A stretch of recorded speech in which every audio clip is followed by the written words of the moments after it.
Realme তো একের পর এক সব নতুন নতুন ফোন লঞ্চ করে চলেছে। এবার রিয়েলমি বাজেটেই লঞ্চ করে দিল তাদের বেস্ট একটি allrounder phone Realme P2 Pro। এই ফোনটিতে বাজেটেই দেওয়া হয়েছে বেস্ট একটি গেমিং চিপসেট, সাথে থাকছে বেস্ট ডিসপ্লে, বেস্ট ক্যামেরা আর সুপার ফাস্ট চার্জার। এরকম সব দুর্দান্ত ফিচার দিয়ে ফোনটি লঞ্চ করেছে বেশ রিজনেবল প্রাইসে। আজকের এই ভিডিওতে এই ফোনটি নিয়ে ফুল ডিটেল জানাবো, সাথে জানাবো ফোনটি বাংলাদেশে কবে পাওয়া যাবে এবং কত দামে পাওয়া যাবে। চলুন তাহলে আর কথা না বাড়িয়ে সরাসরি চলে যাই মূল ভিডিওতে।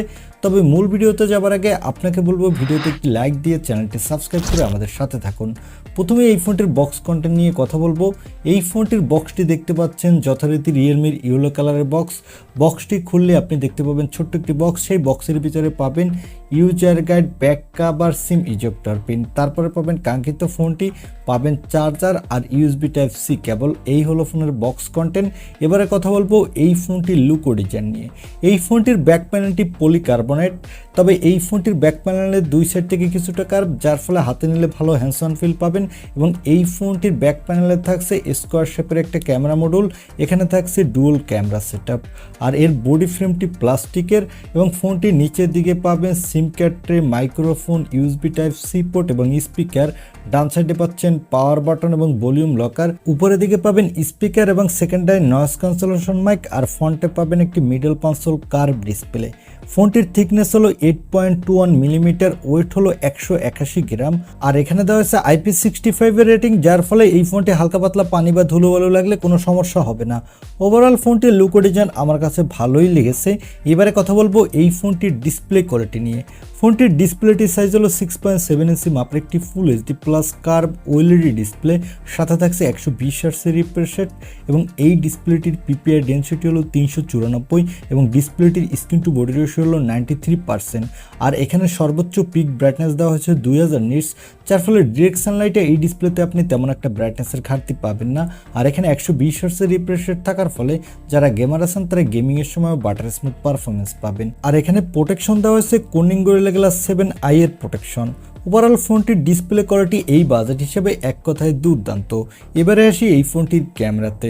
আগেই বলেছি এই ফোনটির ব্যাক সাইডে দেওয়া হয়েছে ডুয়াল ক্যামেরা সেটআপ, যার প্রাইমারি লেন্সটি হলো 50 মেগাপিক্সেলের, এর অ্যাপারচার হলো f1.9, এখানে থাকছে OIS সাপোর্ট, আর এই সেন্সরটি হলো সোনি LYT600 সেন্সর, সাথে পাচ্ছেন একটি 8 মেগাপিক্সেলের আল্ট্রাওয়াইড লেন্স।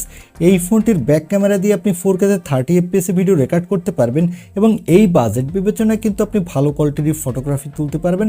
চলুন এবার এই ফোনটির কিছু ফটো স্যাম্পল দেখে আসি।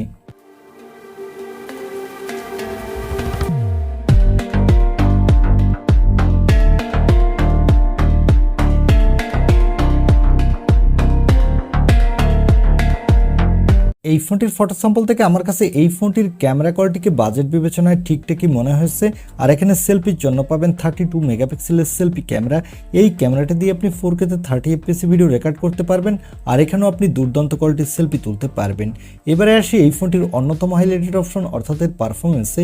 এই ফোনটিতে পারফরমেন্সের জন্য দেওয়া হয়েছে স্ন্যাপড্রাগনের 7S Gen 2 চিপসেট। এই চিপসেটটি 4 ন্যানোমিটার আর্কিটেক্টে বিল্ড, এর up to clock speed 2.4 GHz। এখানে আপনি দুর্দান্ত মাল্টিটাস্কিং করতে পারবেন, সাথে পাবজি, ফ্রি ফায়ারের মতো গেমগুলো আপনি এই বাজেট বিবেচনায় ভালোই স্মুথলি খেলতে পারবেন, কারণ এর AnTuTu স্কোর হলো প্রায় 7 লাখের কাছাকাছি।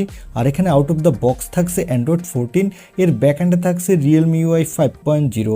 এখানে আপনি 2 বছরের মেজর অ্যান্ড্রয়েড আপডেট পাবেন, সাথে 3 বছরের সিকিউরিটি আপডেট পাবেন। আর এখানে সিকিউরিটির জন্য থাকছে ইন ডিসপ্লে অপটিক্যাল সেন্সর এবং ব্যাটারির জন্য থাকছে 5200 mAh এর একটি ব্যাটারি, সাথে থাকছে 80 ওয়াটের একটি ফাস্ট চার্জার।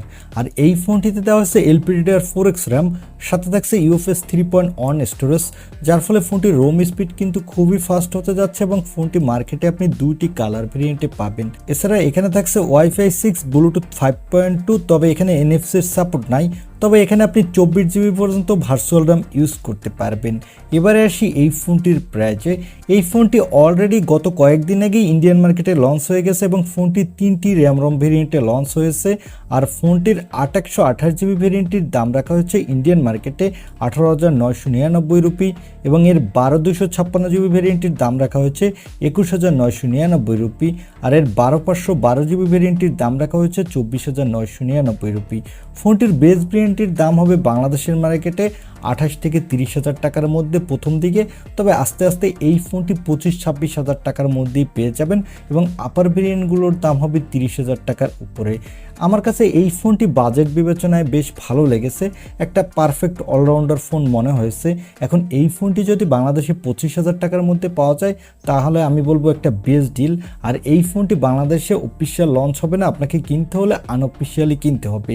এই ছিল আজকের ভিডিও। এখন এই ফোনটি আপনার কাছে এই দামে কেমন লেগেছে বা এই দামে এই ফোনটি আপনি কিনতে চান কিনা তা কমেন্টে জানাতে পারেন। আর ভিডিওটি ভালো লাগলে অবশ্যই একটি লাইক দিয়ে চ্যানেলটি সাবস্ক্রাইব করে আমাদের সাথে থাকুন। দেখা হবে নেক্সট ভিডিওতে। আজকের মতো আল্লাহ হাফেজ।